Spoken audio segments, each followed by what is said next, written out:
سے یہاں پر خدمت انجام دیتے ہیں. تو میں راجہ پٹیل صاحب سے درخواست کرتا ہوں کہ وہ اس کی صدارت کو قبول کریں اور اجازت دے کے اس پروگرام کو آگے چلیں. جزاک اللہ صاحب.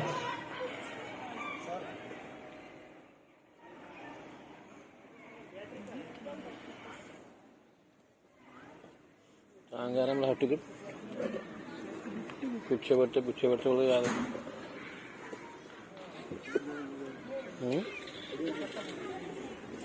بہت جان کھاتے ہیں بچے.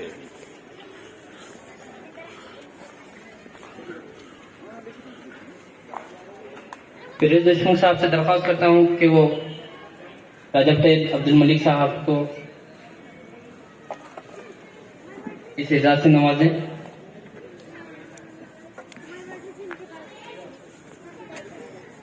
اور محیب قادری صاحب سے بھی درخواست ہے کہ وہ اسٹیج کی اور آئے. محیب قادری صاحب.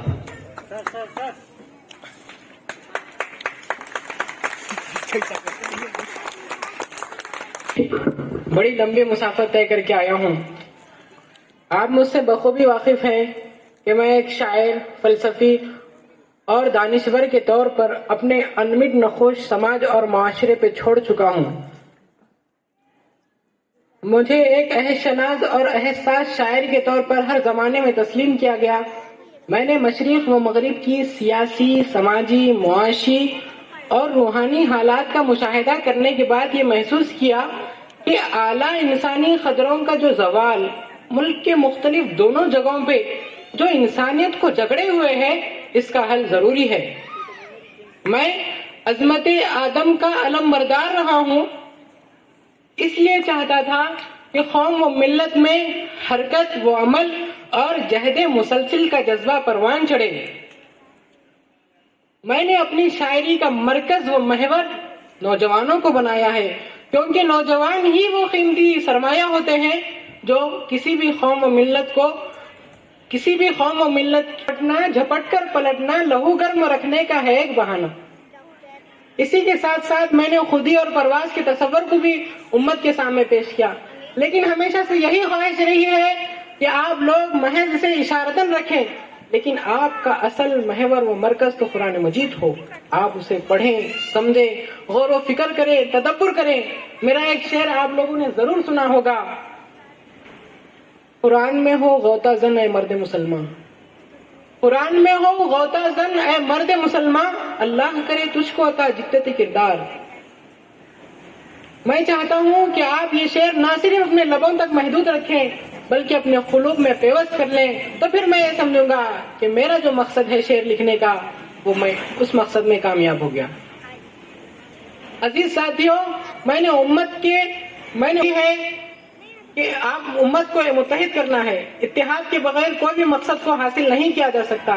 میں نے جو کچھ کہا یا لکھا اس وقت کی ضرورت تھی، اور ہر دور میں اس کی ضرورت کسی بھی قوم کو رہتی ہے.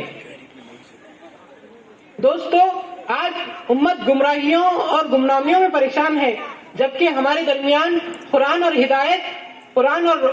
اور حدیث نور ہدایت کے طور پہ موجود ہے، لیکن پھر بھی ملت گمنامیوں اور گمراہیوں میں بھٹک رہی ہے. سیاست اور دین الگ الگ ہو گئے ہیں. کوئی قائد نہ مقامی سطح پر، نہ قومی سطح پر، نہ عالمی سطح پر، اور نہ سیاسی سطح پر. سیاسی وزن نہ سماجی وزن، بے حیثیت اور بے وزن زندگی گزارنے پر مجبور امت. ایسے میں مجھے یہ درد ستاتا ہے کہ اس امت کا ماضی تو شاندار تھا، لیکن اسی حالت میں رہنے پر اس امت کا مستقبل بے حد تاریک نہ ہو جائے. کیوں کن ہوا تیرا نشتر تحقیق، ہوتے کیوں نہیں تجھ سے ستاروں کی جگر جاگ، ہوتے کیوں نہیں تجھ سے ستاروں کی جگر جاگ. خدا حافظ. اقوام کی تقدیر، ہر فرد ہے ملت کے مقدر کا ستارہ. اس کے بعد پنجم جماعت کی ایک طالب علم محمدی خانم، مہک پری، راجہ ماتا، افتخار النساء، میری مراد حضرت بیگم محل، یہ پنجم جماعت کی طالب علم ہے، تو وہ آئے گی اور آپ کے سامنے انشاءاللہ بیگم حضرت محل کے ضمن میں آپ کے سامنے کچھ خطبہ دے گی.